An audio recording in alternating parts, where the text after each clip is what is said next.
The stagecoach lurched violently as its wheel struck a deep rut, throwing Willa Emerson against the wooden side hard enough to bruise her shoulder. And in that moment of pain and dust and impossible heat, she wondered if leaving Boston had been the most foolish decision of her 22 years. Outside the window, the California landscape stretched endlessly in shades of gold and brown, mountains rising in the distance like ancient sentinels guarding secrets she could not yet imagine.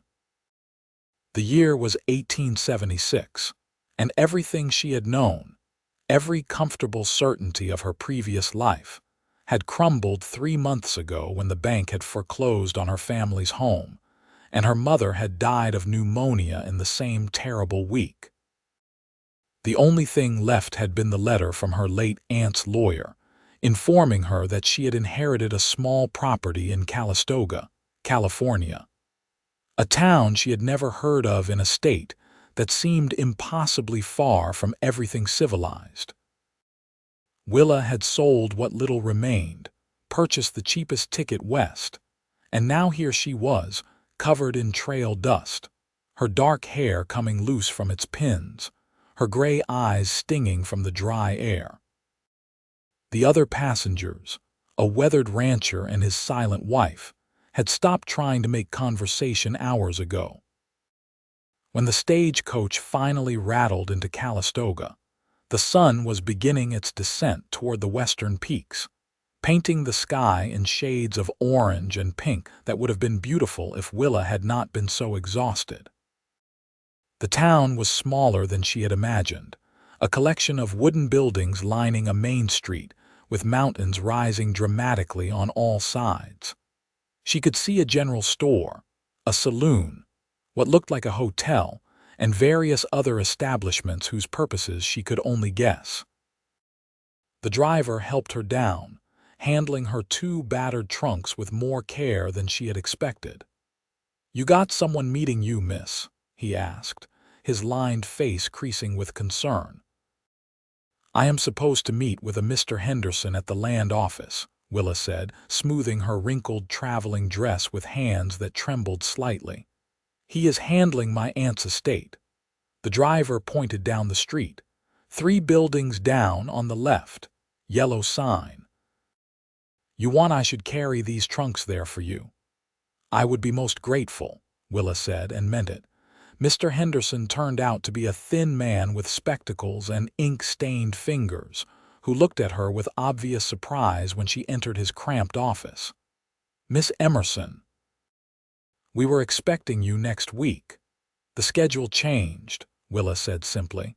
"I hope that is not a problem." "No, no, of course not."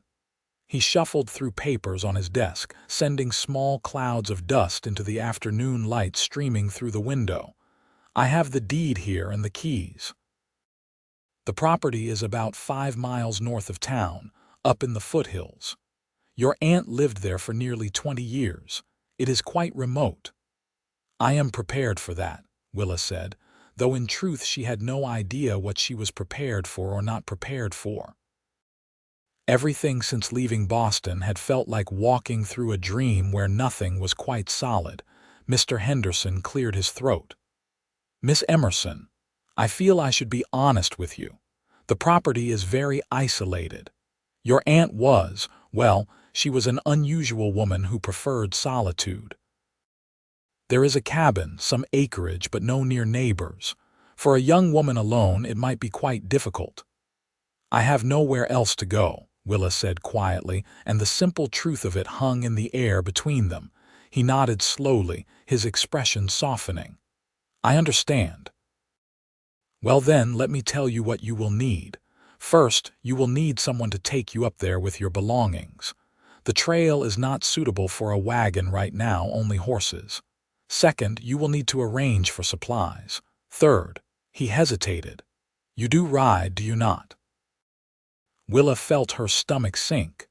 "I have never ridden a horse in my life." Mr. Henderson removed his spectacles and rubbed the bridge of his nose.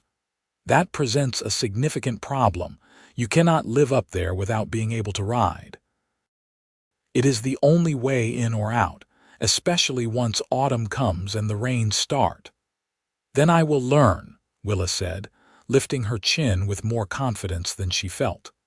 It is not as simple as all that, Mr. Henderson began, but was interrupted by the door opening behind Willa. Henderson, you got those surveying maps you promised me. The voice was deep, rough-edged, with the particular quality of someone who did not spend much time in conversation. Willa turned and found herself looking up, and then up further, at the largest man she had ever seen. He stood well over 6 feet tall, with shoulders that seemed to fill the doorway and arms that strained the fabric of his worn flannel shirt. His hair was dark brown, wavy and longer than was fashionable, brushing his collar, and his face was all hard angles beneath several days of beard growth. But it was his eyes that caught her, pale blue like winter ice, currently fixed on her with an expression of mild curiosity. Flynn, good timing, Mr. Henderson said, standing up quickly. This is Miss Willa Emerson. She has just inherited the old Pritchard place up in the North Foothills. Miss Emerson, this is Flynn Blackthorne. He has a homestead up in the high country and knows these mountains better than any man alive. Flynn touched the brim of his worn hat in a gesture of politeness, but did not speak. Up close, Willa could see the weathered tan of his skin, the small scar above his left eyebrow, the way his hands, large and calloused, rested naturally near the knife at his belt. Miss Emerson has never ridden a horse, Mr. Henderson continued, and needs to get herself and her belongings up to the property. I was just trying to figure out how to manage that. Something shifted in Flynn's expression, though Willa could not have said what. He looked at her more carefully, his gaze moving from her face to her impractical traveling clothes to her worn boots. The Pritchard place, he said slowly. That is rough country. So I am learning, Willa said, meeting his eyes directly despite the fact that she had to tilt her head back to do so. But it is my property now, and I intend to make a life there. One corner of his mouth moved slightly, not quite a smile. You intend to make a life in a place you cannot even reach on your own. I intend to learn to reach it, Willa said, and was annoyed to hear a slight tremor in her voice. Mr. Henderson, surely there is someone in town who could teach me to ride. Most folks are busy with their own concerns, Henderson said doubtfully. And teaching a complete beginner, well, that takes time and patience. I could do it. Both Willa and Henderson turned to stare at Flynn, who looked mildly surprised at his own words. He cleared his throat. I come down from the high country once a week or so for supplies. I could teach her the basics, get her settled up at the Pritchard place. It is not far from my usual route. Flynn, that is generous of you, but teaching someone to ride from nothing, that is a significant undertaking, Henderson said carefully. I know. Flynn was still looking at Willa, and she had the unsettling sensation of being assessed, measured against some standard she did not understand. But she is going to need more than just riding lessons. She's going to need to know how to survive up there, how to handle the isolation, the weather, the wild animals. Better she learns from someone who knows than struggles alone and gets herself killed. It should have sounded insulting, but somehow it did not. It sounded practical, and Willa found herself responding to that practicality. What would you want in return? Nothing, Flynn said. Your aunt was a good woman. She helped me when I first came to these mountains 5 years ago, gave me advice about where to build, where the water ran clean. I figure I owe her memory something. Willa felt an unexpected tightness in her throat. She had never known her aunt well. The woman had been estranged from the family after heading west decades ago. But this stranger's simple tribute touched something in her. Then I accept your offer, Mr. Blackthorne, with gratitude. Just Flynn, he said. We don't stand much on formality up in the mountains, and I will call you Willa if that sits right with you." She nodded, not trusting her voice for a moment. "Good," Flynn said. "I need to get those maps from Henderson and pick up some supplies. You got a place to stay tonight?" "I was going to inquire at the hotel," Willa said. "Do that. Get some rest. Tomorrow morning, meet me at the livery stable at first light. Wear the most practical clothes you have and bring your trunks. We will get you moved up to your place and I will start teaching you to ride." "First light," Willa repeated faintly. For the first time, Flynn actually smiled, and it transformed his severe face into something almost handsome. "That is when the day starts in the mountains, Willa. You had better get used to it." The hotel room was small and simple, but it had a real bed and a basin of water for washing, and Willa was grateful for both. She slept poorly, her dreams full of towering mountains and horses with wild eyes, and woke in the darkness with her heart pounding. It took her several minutes to remember where she was and why. She dressed in the most practical outfit she owned, a dark blue skirt and white blouse that had seen better days, and braided her long, dark hair to keep it out of the way. In the mirror, her face looked pale and anxious, her gray eyes too large. She looked like what she was, a city girl trying to convince herself she could survive in wilderness she did not understand. The town was just beginning to stir when she made her way to the livery stable, carrying one trunk while a helpful boy from the hotel brought the other. Flynn was already there, standing beside two horses, and in the early morning light he looked even larger and more formidable than he had the day before. He wore the same worn clothing, but he had added a leather vest and a wide-brimmed hat, and there was a rifle strapped to his saddle. "You are early," he said, and sounded approving. "That is good, shows you are serious." "I am very serious," Willa said, setting down her trunk and trying not to stare at the horses. They were enormous up close, all muscle and height and large, watchful eyes. "This is Goliath," Flynn said, patting the neck of a huge roan gelding. "He is mine. And this is Daisy. She belongs to the livery, but she is gentle and steady. She is the horse I will teach you on." Daisy was smaller than Goliath, a dappled gray mare with a white blaze on her face and kind eyes. She lowered her head when Willa tentatively approached, and her breath was warm and grassy smelling. "Go ahead and touch her," Flynn said. "Let her get your scent." Willa reached out with a shaking hand and placed it on Daisy's neck. The horse's coat was smooth and warm, the muscle beneath solid and alive. Daisy turned her head slightly to look at Willa with one large brown eye and did not seem displeased. "Good," Flynn said. "Now, first thing you need to understand is that horses are not machines. They are living creatures with their own minds and moods. You treat them with respect and patience, they will generally do the same for you. You try to force them or frighten them, you will end up on the ground or worse." For the next hour, as the sun climbed higher and the town came fully awake around them, Flynn taught Willa the basics. How to approach a horse, how to read their body language, how to fit a saddle and bridle. His hands were patient as he demonstrated, his voice calm and even, never mocking her obvious ignorance. When she fumbled with the buckles or flinched when Daisy shifted her weight, he simply showed her again, slower. "Now we will get you on her," Flynn said finally. "I am going to boost you up. Put your left foot in the stirrup.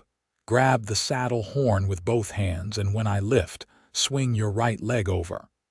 Willa's heart was hammering as she positioned herself. Flynn moved behind her, his hands settling on her waist, and even through her clothes she could feel the strength in them. "Ready? 1, 2, 3. He lifted her as if she weighed nothing, and suddenly she was rising, swinging, and then she was on top of the horse, higher off the ground than she had expected, and Daisy was shifting beneath her. Willa grabbed the saddle horn with white-knuckled hands. "Breathe," Flynn said, and she realized she had been holding her breath. "You are doing fine. Just sit there for a minute and get used to the feeling." It was terrifying and exhilarating at once, this sensation of being perched on top of a living creature that could, if it chose, throw her to the ground. But Daisy just stood there, patient and calm, occasionally flicking an ear back as if to check on her nervous rider. Flynn adjusted her stirrups, corrected her posture, showed her how to hold the reins. Then he mounted Goliath in one smooth motion that spoke of years of practice, and the big gelding danced sideways for a moment before settling. "We will just walk around the corral for a bit," Flynn said. "Get you used to the motion. Touch your heels to her sides, gently." Willa did, and Daisy started walking. The motion was strange, rocking, and Willa fought the urge to grip too tightly with her legs. Flynn rode beside her on Goliath, calling out quiet instructions about posture, about relaxing, about moving with the horse instead of against it. They rode in slow circles around the corral until Willa's back ached and her legs trembled, but gradually the terror faded into something like cautious confidence. She was doing it. She was actually on a horse, making it move where she wanted it to go. "That is enough for this morning," Flynn said finally. "We need to get moving if we are going to make it to your place with enough daylight to get you settled." Getting her trunk secured to a pack horse took more time, but finally, they were ready. Flynn led the way out of town, with Willa following on Daisy and the pack horse trailing behind on a lead rope. The trail headed north, climbing gradually into the foothills, and Willa focused all her attention on staying in the saddle and following Flynn's earlier instructions. The land changed as they climbed, the dry valley giving way to scattered oaks and then to pines. The air grew cooler and smelled of resin and earth. Flynn rode easily ahead of her, his broad back straight, clearly at home in this wild country in a way Willa could not yet imagine being. Several times he stopped to let her rest, showing her how to dismount and then how to get back on, and each time it became slightly less terrifying. "You are doing better than I expected," he said during one of these stops, offering her a canteen of water. "Most people fall off at least once their first day." "The day is not over yet," Willa said, taking a grateful drink. The water was cold and tasted faintly of metal. He almost smiled again. "True enough. But you have got good balance and you are not fighting the horse. That is half the battle." They pushed on, and the trail grew steeper and narrower. Willa's whole body ached, muscles she had not known she possessed screaming in protest, but she gritted her teeth and kept going. She would not complain, would not show weakness to this mountain man who had agreed to help her out of kindness. Finally, as the afternoon sun was slanting through the pines, they emerged into a small clearing. There was a cabin there, solidly built of logs with a stone chimney, and beyond it a small barn and what looked like a chicken coop. Behind the buildings, the mountains rose in layers of blue and purple, their peaks still holding patches of snow even in summer. "This is it," Flynn said, dismounting. "The Pritchard place. Your place now." Willa slid off Daisy with less grace than Flynn had shown, and her legs nearly buckled when her feet hit the ground.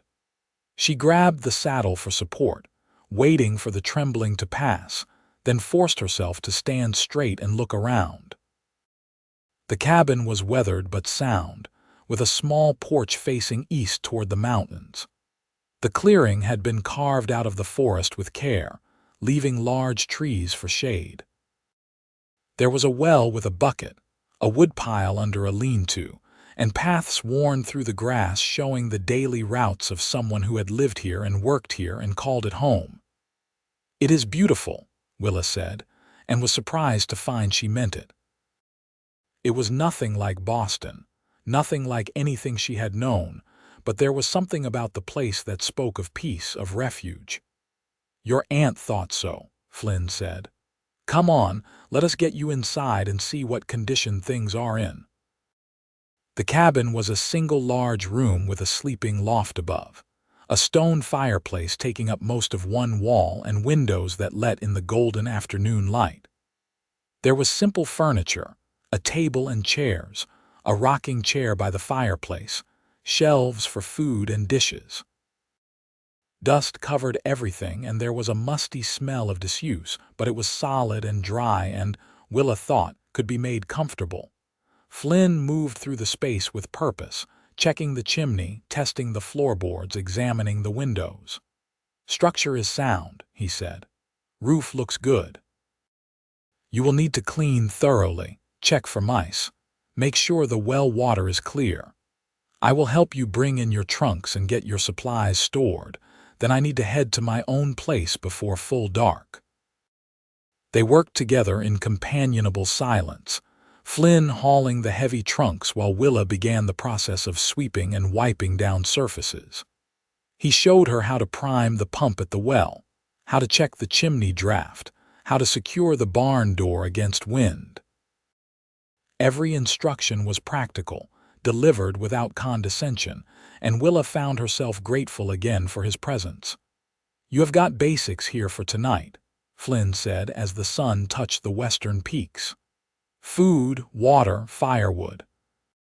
Tomorrow I will come back and we will have your second riding lesson, then the next day and the day after that until you can handle a horse on your own."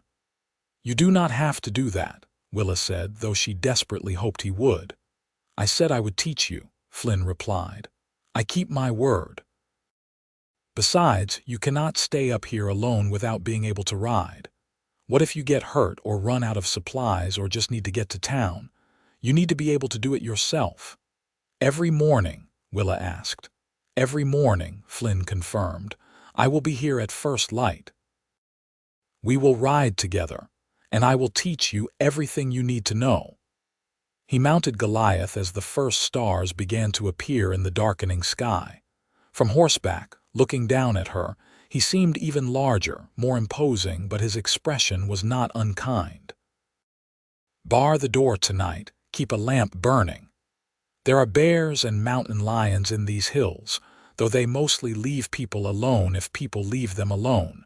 You will be fine." Then he was gone, Goliath's hoofbeats fading into the twilight, and Willa was alone in her new home with only the wind in the pines for company. That first night was the longest of her life. Every sound seemed magnified, every creak of the cabin settling, every rustle in the underbrush outside. She sat in the rocking chair with a blanket wrapped around her shoulders, watching the fire burn down to embers, and wondered what she had gotten herself into. But when exhaustion finally claimed her, and she climbed to the sleeping loft, she slept deeply and woke to birdsong and golden light streaming through the windows. Flynn arrived just after dawn, materializing out of the forest on Goliath like something from a legend. Willa had been up for an hour, had managed to make coffee on the fireplace, and felt marginally more human despite her protesting muscles. "How was your first night?" Flynn asked as he dismounted. "Quiet," Willa said, which was not entirely a lie. "I am ready for my lesson." He had brought Daisy again, leading her on a rope. For the next 2 hours, he put Willa through her paces in the clearing around the cabin, teaching her more about controlling the horse, about stopping and turning, about reading Daisy's signals. His patience seemed inexhaustible, and when Willa made mistakes, he simply corrected her and had her try again. "Tomorrow we will go for a short trail ride," he said as the lesson ended. "Just to the creek and back, maybe half a mile. You need to learn how to handle uneven ground." "I will be ready," Willa said, and realized she was actually looking forward to it. This became their routine. Every morning Flynn arrived at first light, and they rode together. At first it was short rides around the property, then gradually longer excursions into the surrounding forest. He showed her the trails, the landmarks, the places where water ran clear and cold. He taught her how to read the sky for weather changes, how to spot animal tracks, how to move quietly through the woods. And as the days passed, Willa began to change. The awkward city girl who had arrived in Calistoga started to fade, replaced by someone stronger, more confident. Her hands developed calluses from the reins. Her legs grew accustomed to the saddle. She learned to wake with the sun and to read the mountain's moods. And she learned, gradually, to see Flynn not as an intimidating stranger, but as a man of surprising depth and unexpected kindness. He was not talkative by nature, but he answered her questions about the land, the animals, the changing seasons. He showed her where the best wild berries grew, and warned her away from the poison oak that grew in shaded ravines. He brought her surplus from his garden, fresh vegetables that she had not tasted since leaving Boston, and helped her repair the fence around her own small plot so she could plant for next year. "Why do you live up here alone?" she asked him one morning as they rode side by side through a meadow of wildflowers.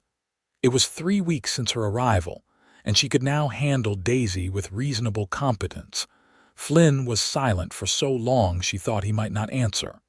Then he said quietly, "I was in the war. Came back and could not settle into town life, too many people, too much noise. Found these mountains and they suited me. Been here ever since." "Do you ever get lonely?" Willa asked.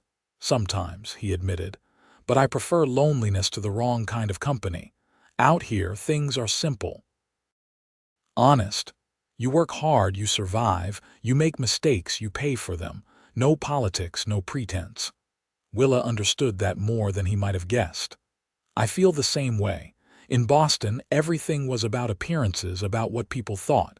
Here, none of that matters." Flynn glanced at her, and there was something warm in his pale blue eyes. "You are adapting well, better than most would. Your aunt would have been proud."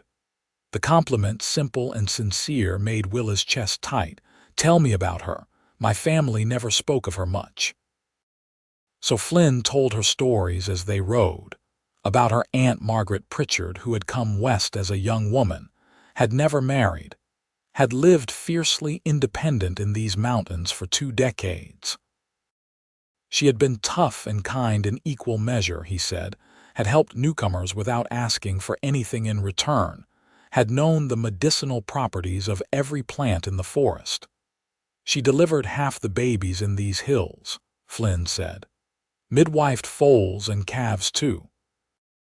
People came to her when they were in trouble, and she never turned anyone away." "I wish I had known her," Willa said softly. "You are like her," Flynn said. "More than you know, same stubborn determination, same unwillingness to give up when things get hard."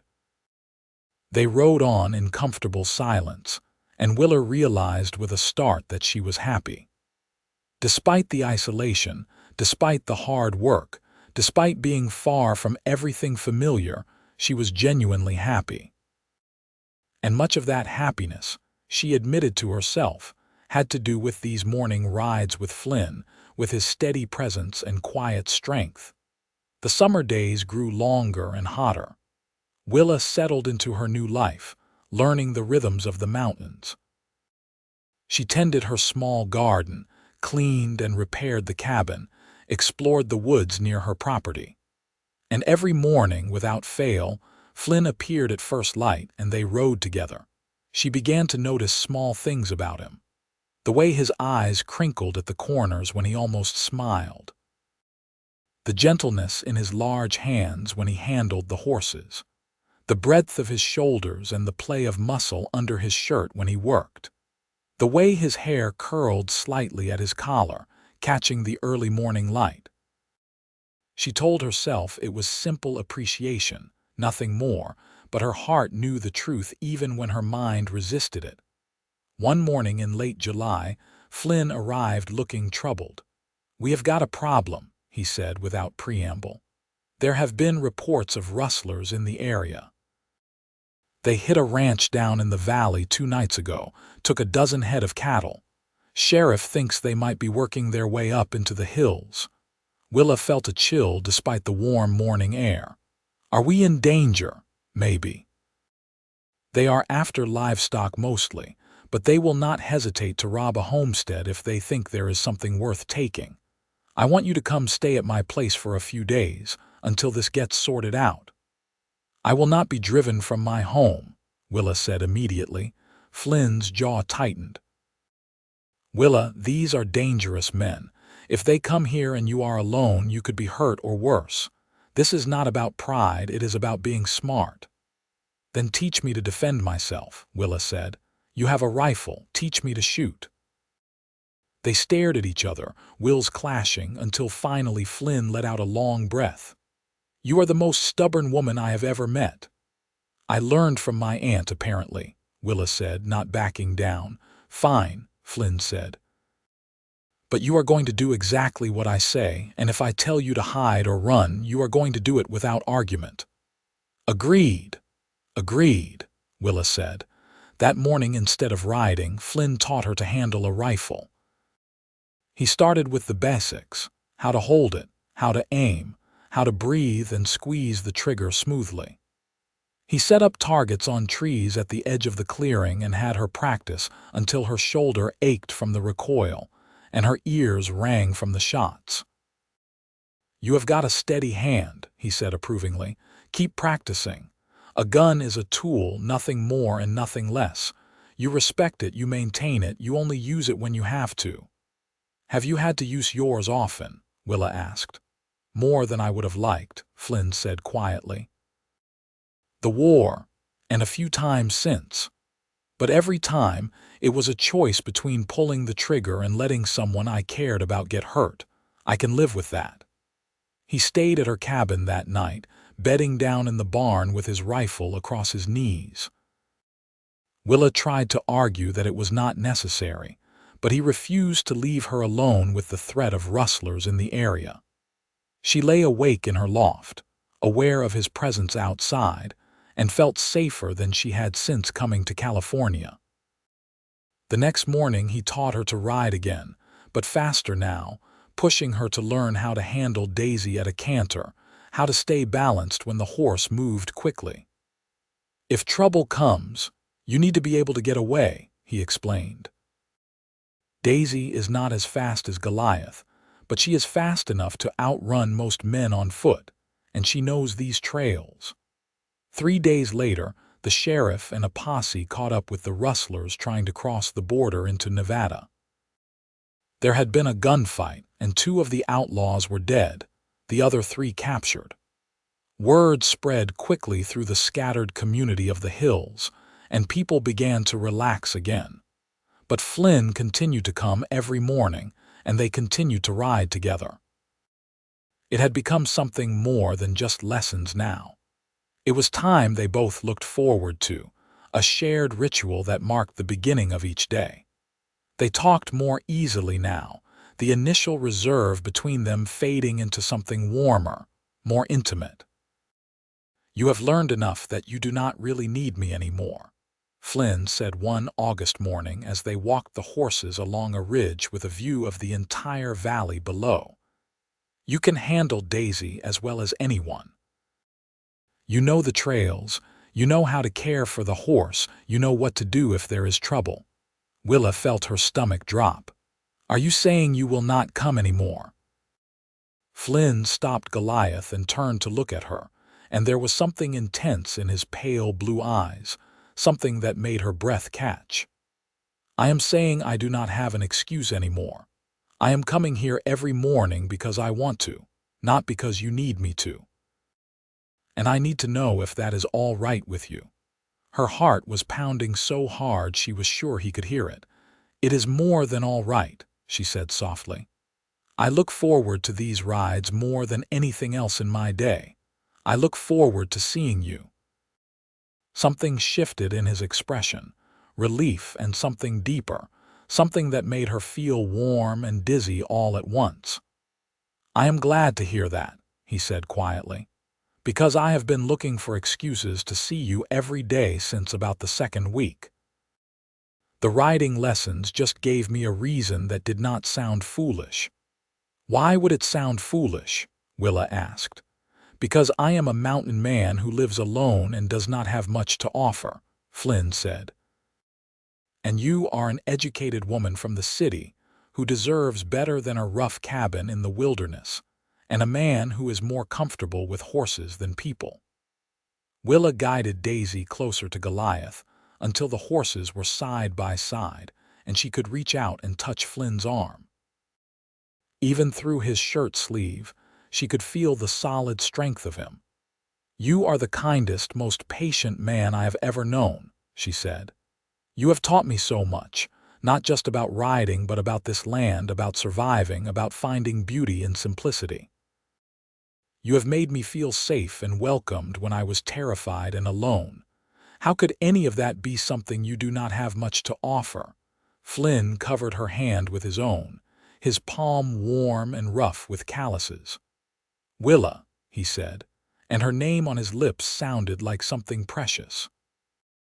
"I am not good with pretty words, but I need you to know that these past months, getting to know you, watching you become part of these mountains, it has been the best thing in my life. I think about you when I should be thinking about other things. I find reasons to ride past your place even when I do not have a reason. I go to sleep thinking about what I will show you tomorrow." "I think about you too," Willa admitted, her voice barely above a whisper. "All the time. When I wake up, my first thought is that you will be here soon. When I see something beautiful, I wish you were there to see it too. When I am afraid, I think about how you would handle it, and it makes me braver." They sat there on their horses on the ridge with the whole world spread out below them, hands joined, something profound and unspoken passing between them.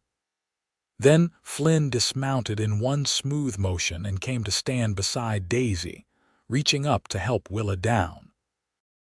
She slid into his arms, and for a moment he just held her, his hands gentle on her waist despite their strength.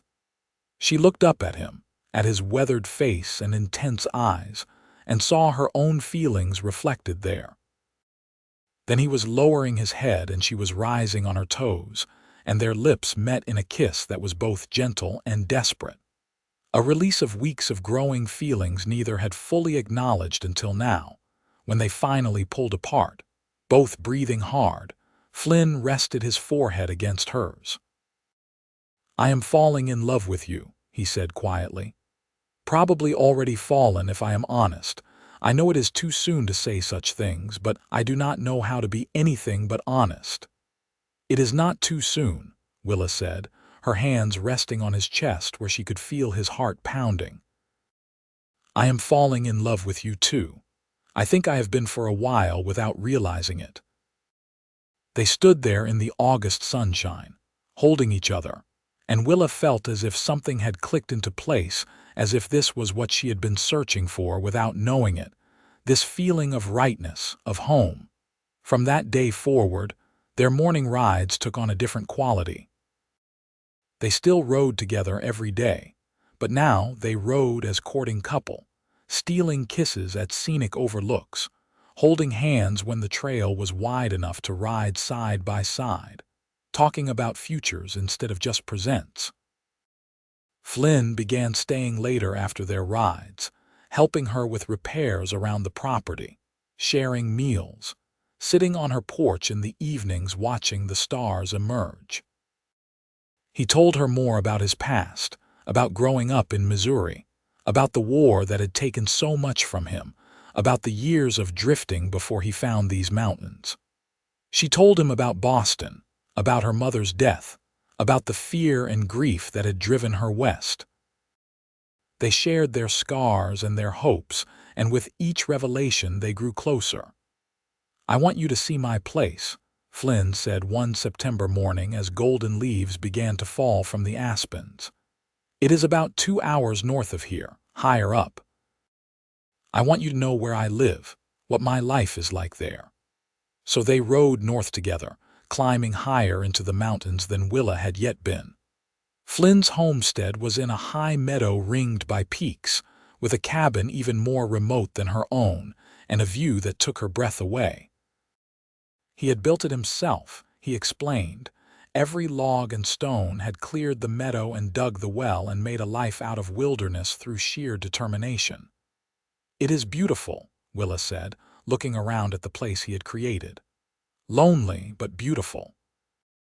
"It was lonely," Flynn agreed, coming to stand behind her, his arms encircling her waist.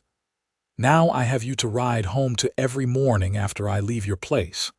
Now I have someone to share it with, even if you are not here all the time. It makes a difference." They spent the day at his cabin, and Flynn showed her everything, his pride in what he had built evident in every word. Willa could see his life here, the simple routines, the hard work, the self-sufficiency. She could also see how it could be a shared life, how two people could build something together in this high country. As autumn deepened, they continued their morning rides, but now the rides included planning for the future. Flynn wanted to marry her, he said bluntly one October morning with the first snow dusting the high peaks. He wanted her to be his wife, wanted to build a life together, wanted to wake up beside her every morning instead of having to ride to her place to see her. "But I will not ask you to give up your place," he said firmly. "Your aunt left it to you and it is yours. We can live at either cabin or go back and forth or build something new together. I do not care as long as we are together." "I want that too," Willa said, joy bubbling up in her chest. "Yes, Flynn, yes. I will marry you." He kissed her there on the trail, pulling her from daisies back into his arms with a strength that still amazed her, and the horses waited patiently while their riders celebrated with more kisses and whispered promises. They were married in November in the small church in Calistoga, with Mr. Henderson and the owner of the general store, and a handful of other townspeople as witnesses.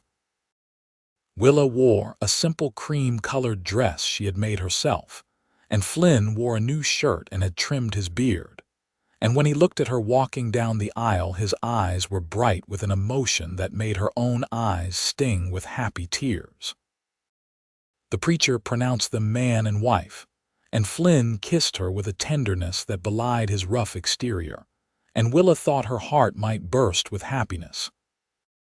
They celebrated with a simple meal at the hotel, then rode back up to her cabin, which they had decided would be their primary home since it was closer to town and had a better garden spot. That first night as husband and wife, Flynn was gentle and patient with her innocence, taking his time, making sure she felt safe and cherished. Afterward, lying in his arms in the loft with the wind singing through the pines outside, Willa felt a completeness she had never imagined possible. "I never thought I would find this," she murmured against his chest. "When I came west, I was running from grief and loss. I thought I was heading to an empty cabin to live out my days alone. Instead, I found you." "I found you too," Flynn said, his fingers tracing lazy patterns on her shoulder. "And you are the best thing that ever happened to me. These mountains gave me peace, but you gave me joy." Winter came hard that year with deep snows that isolated them for weeks at a time, but their cabin was snug and well-stocked, and they had each other. Flynn taught Willa to ski on wooden boards, and they traveled to his cabin and back on trails transformed by snow. They read aloud to each other by firelight, played cards, made love, and talked about the spring and the future they would build together. Every morning, no matter the weather, they rode together. Sometimes just around the clearing when the snow was too deep for trail riding, sometimes on longer journeys when the weather was clear. It remained their sacred time, the ritual that had brought them together, and neither wanted to break it. "You have become a fine rider," Flynn said one February morning as they cantered through fresh powder, snow spraying up from the horses' hooves. "Better than fine, actually. You have got a real feel for it now." "I had a good teacher," Willa said, smiling at him across the distance between their horses. A very patient, very handsome teacher who made me believe I could do something I never thought possible. I just gave you the basics, Flynn said. You did the rest yourself. You were brave enough to try, stubborn enough to keep going when it got hard. That is all you, Willa. Spring came late that year, but when it finally arrived it was glorious, with wildflowers carpeting the meadows and newborn animals everywhere. Willa discovered she was pregnant in April, and Flynn's reaction was a joy to behold. He picked her up and spun her around despite her laughing protests, then set her down gently and knelt to press a kiss to her still flat stomach. "We are having a baby," he said, wonder in his voice. "A son or daughter, our child. Are you happy?" Willa asked, though she could see the answer in his face. "Happier than I have ever been," Flynn said. "Happier than I knew was possible." He became even more protective during her pregnancy, insisting on riding closer to home, making sure she did not overexert herself. But he also respected her need for independence, her desire to keep living the life they had built. They still rode together every morning, though at a gentler pace as her belly grew round. Their son was born in December, during a break in the winter storms.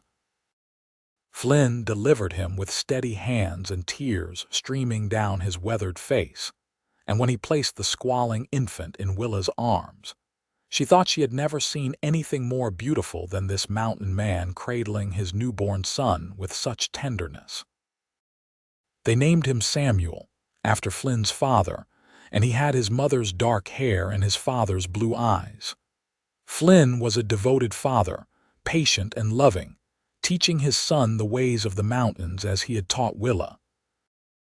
As Samuel grew from infant to toddler to little boy, he learned to ride almost as soon as he could walk, perched in front of his father on Goliath or his mother on Daisy. The morning rides continued, now with Samuel between them, his delighted laughter echoing through the forest. Willa would look at her husband and son, both so at home in this wild country, and marvel at how her life had transformed.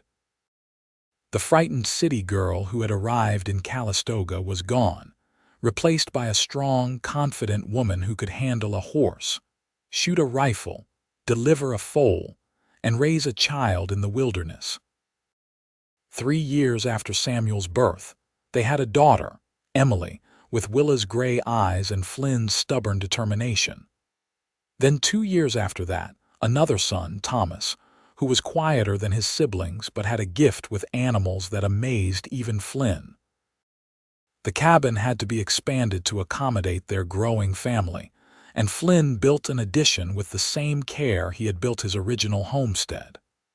They added rooms and a larger porch, a bigger barn for more horses. What had started as a solitary woman's refuge became a family home filled with love and laughter. Every morning, Flynn and Willa still rode together, sometimes with the children, sometimes just the two of them when the children were old enough to be left with each other for an hour. It remained their special time, the ritual that had begun their love story and continued to nourish it year after year. "You ever regret it?" Flynn asked one morning when they were both in their 40s, riding through the aspens in full autumn glory. "Staying here, living this life." "Sometimes I think about what you gave up, the city, the culture, the ease of town living." Willa reached across the space between their horses to take his hand. "I gave up nothing that mattered," she said firmly. "I found everything that matters right here. You, our children, this land, this life. I would not change a single thing." Flynn brought her hand to his lips and kissed it gently. "I love you, Willa, more now than the day I married you, and I did not think that was possible." "I love you too," Willa said.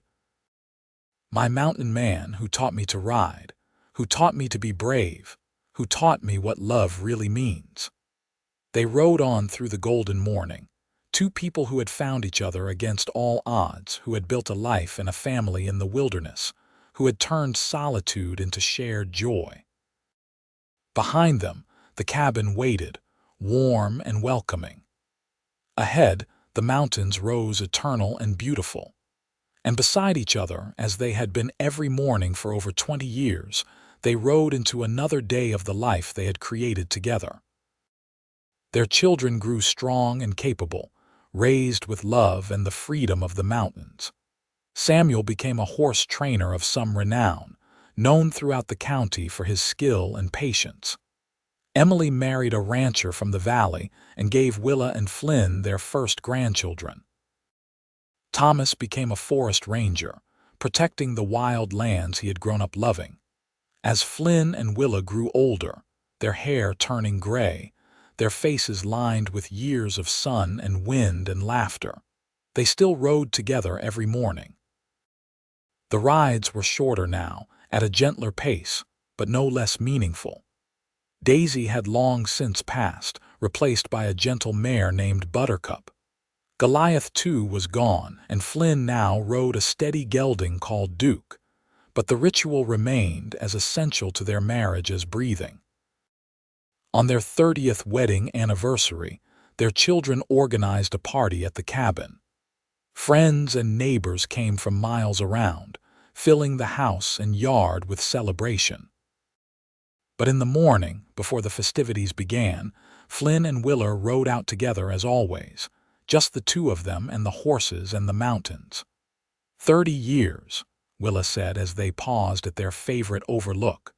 30 years since you taught a terrified city girl to ride a horse. Best decision I ever made, Flynn said. Well, second best. The best was asking you to marry me. You gave me everything, Willa said, her voice thick with emotion. A home, a family, a life I never could have imagined. You taught me to be strong. You were always strong, Flynn corrected gently. I just helped you see it. You are the one who had the courage to come west alone, to start over, to trust a stranger. You are the one who built this life as much as I did. They sat there on their horses, hands joined as they had been so many times over the years, watching the sun climb over the peaks they both loved. The valley below was waking up, smoke rising from chimneys, the town of Calistoga visible in the distance. But up here, it was just them and the wilderness and the love that had sustained them through 3 decades of joy and challenge. Ready to head back? Flynn asked finally. We have got a party to get to. Ready, Willa agreed. But tonight, after everyone leaves, let us come back out here. Just you and me and the stars. Always, Flynn promised. Every morning and every night for as long as we both shall live. They rode back to the cabin together, side by side as they had been for 30 years. And as the mountains bore witness, it was clear that some love stories, the truest ones, were not about grand gestures or dramatic moments. They were about showing up every day, about patience and teaching and learning together, about gentle hands and steady hearts and the courage to build something lasting. The party was joyful, full of food and music and stories told and retold. But when the last guest had departed, and the children had headed to their own homes, Flynn and Willa did indeed ride back out to their overlook. They sat together under a sky full of stars, his arm around her shoulders, her head resting against his chest, and let the peace of the mountains wash over them. Thank you, Willa said softly, for teaching me to ride, for riding beside me every morning, for loving me so well. Thank you, Flynn replied, for being brave enough to learn, for choosing to stay, for making my life something more than I ever thought it could be. They sat there for a long time, two people who had found each other in the wilderness, and built a love that was as enduring as the mountains themselves. And in the morning, as the sun rose over the peaks, they would ride together again, as they had every morning and would continue to do for all the mornings they had left. Years continued to pass, each one bringing its own joys and sorrows. They lost friends to age and illness, celebrated the births of grandchildren and eventually great-grandchildren. Their bodies grew older and less steady, but their spirits remained strong, and their love deepened with each passing season. When Willa turned 70, she had to admit that mounting a horse had become more difficult. Her joints ached with arthritis, and her balance was not what it once was. But Flynn, now 73, refused to let their morning rides end. He built her a mounting block by the barn and chose the gentlest horse in their small herd for her to ride. And every morning, he helped her into the saddle with the same care he had shown that very first day, when she had been a terrified city girl who had never touched a horse.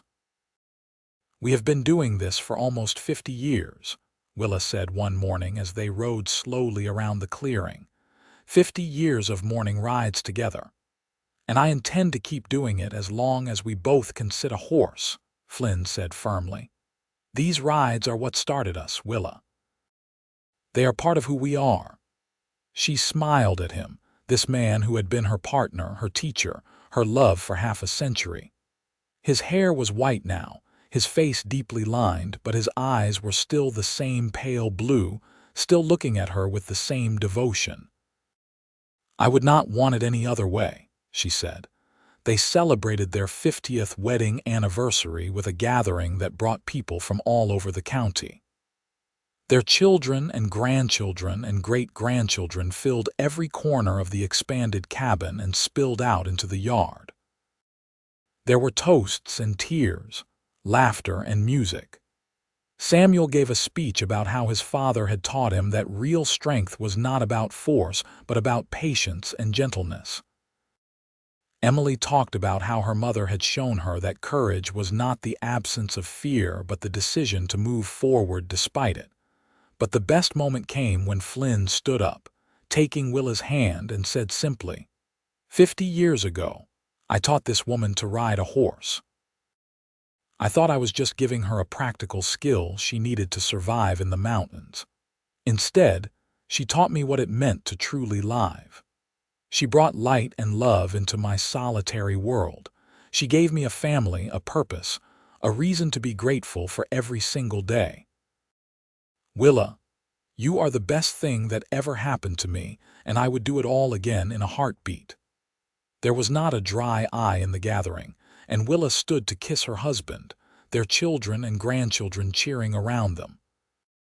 The next morning, as the sun rose over the mountains they had called home for 5 decades, Flynn and Willa rode out together once more. It was a short ride, just to the edge of the clearing and back, but it was enough. It was their ritual, their connection, the physical manifestation of a love that had endured through joy and sorrow, through youth and age, through all the moments that made a life. When Flynn helped Willa dismount, she stumbled slightly, and his strong arms caught her as they had so many times before. She looked up at him, at this mountain man who had changed her life in every possible way, and felt overwhelmed with gratitude. "I love you," she said, as she had said thousands of times before, but it never felt like enough to express the depth of what she felt. "I love you," Flynn replied, as he always did, and kissed her gently. They lived 5 more good years, still riding together most mornings, though the rides grew shorter and the pace slower.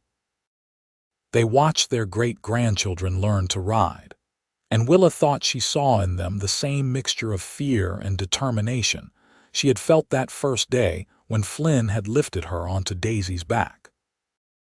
Flynn died peacefully in his sleep one winter night, his hand in Willa's, a soft snow falling outside the window. He was 78 years old and had lived every single day of his life with purpose and integrity.